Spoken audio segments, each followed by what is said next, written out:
people, or at least some people, they say that philosophy is bullshit. It's an impractical, useless study. And, when people get degrees in philosophy, they usually go on to do things that aren't philosophy. Like they'll become a lawyer.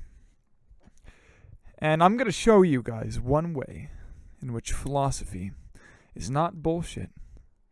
And it pertains to psychology, because there's something that I've been thinking about.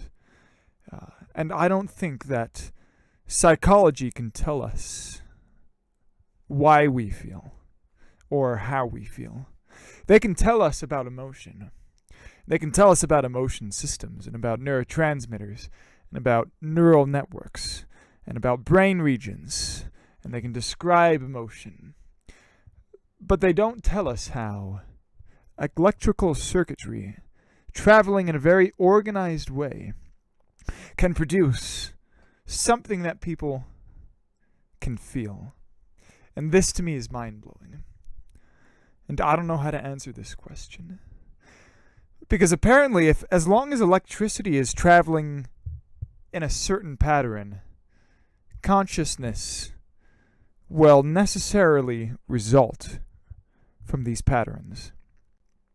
And so no matter how good you are, and no matter how far neuroscience comes at understanding the precise neural mechanisms that underlie feeling and emotion, it will never, ever be able to tell us how those electrical patterns actually result in a feeling. And I think this is where philosophy comes into play. Because from a philosophical point of view, we can start speculating why this would be the case. We can start speculating why, we could start speculating what feeling even is in the first place.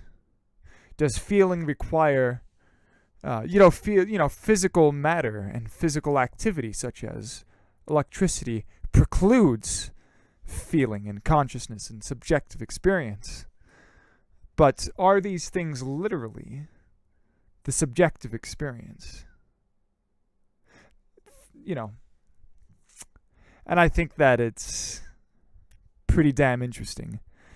I'm also tempted to think that this is actually a physics question as well.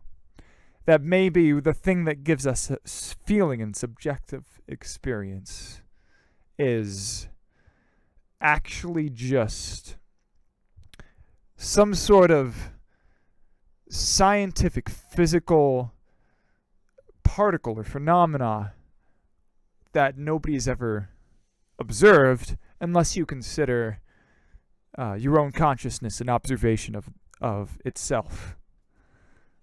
Which I guess it is by definition of the word consciousness. But that's an entirely different argument. So, and that's all I had to say. I've been thinking about this for literally, not quite a year, but a long time, and I've been keeping it to myself. And now I share it with the world using YouTube. And that's all I have to say. Have a great rest of your day. Bye.